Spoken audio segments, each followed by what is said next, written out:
Inverse operations. What are they and how and when do we use them? Welcome to Math Class with Sass.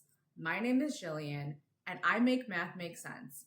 Coming from a 9-year math teacher who moved from New York City to Thailand to teach math with Sass all around the world. Let's get started.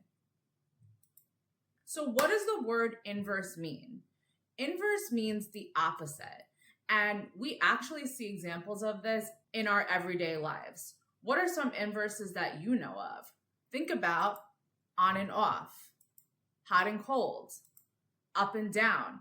These are all inverses of each other. They're all opposites of each other. So how does this translate to math? Inverse operations are operations that undo each other. They're opposite operations. So let's take a look at some operations and what their inverse operations are. So what's the inverse operation of addition? Well, the opposite of addition is subtraction, right? What's the inverse operation of subtraction? The opposite of subtraction is addition. What's the inverse operation of multiplication? The opposite of multiplication is division. What's the inverse operation of division? The opposite of division is multiplication. What about squaring? What's the inverse operation of squaring? Well, that would be the square root. And what's the inverse operation of the square root? That would be squaring. So let's take a look at some examples. So let's say you give this equation to your little math teacher and your math teacher was like, check your work, as she should, right? How can you check that 2 plus 3 equals 5? Well, we could use inverse operations to check to make sure that this equation is true, right? So we're going to take a look at 2 plus 3, what we have on the left-hand side of the equal sign. I want to take this plus 3 and I want to undo it. I want to use inverse operations to undo plus 3. So what's the inverse operation of plus 3? Well, that would be minus 3. So what we're going to do is we're going to do 2 plus 3 minus 3, right, to undo the plus 3. And then we're going to set that equal to 5 minus 3. Because whatever you do to one side of the equal sign, you must do to the other side of the equal sign to keep it balanced. So now 2 plus 3 minus 3 just becomes 2, and 5 minus 3 equals 2. So we get this equation here, 2 equals 2, and that's true. So then you can go ahead and call your math teacher over and be like, hey girl, I checked my work and my equation was correct. Let's take a look at another example. 10 minus 4 equals 6. How can we use inverse operations to check that this equation is true? Well, take a look at the minus 4. How can we undo the minus 4? Well, the inverse operation of minus 4 is plus 4. So we're going to add 4 to both sides. So then we get 10 minus 4 plus 4 equals 6 plus 4. And simplifying both sides of the equal sign, 10 minus 4 plus 4 equals 10, and 6 plus 4 equals 10. So we get a true mathematical statement, 10 equals 10.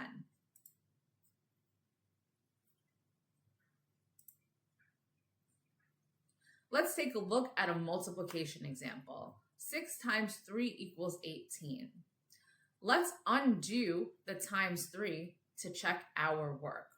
So what's the inverse operation of multiplied by 3? That would be divided by 3.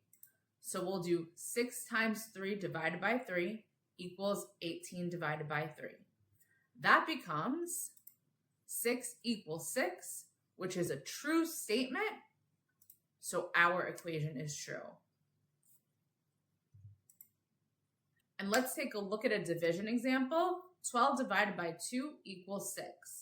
Let's use inverse operations to undo the divided by 2. What's the inverse operation of divided by 2? Well, that would be multiplied by 2.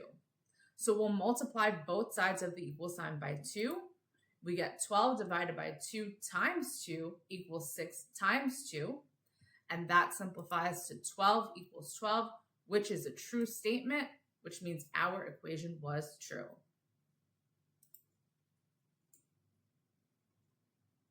Let's take a look at an example of squaring. 5 squared equals 25.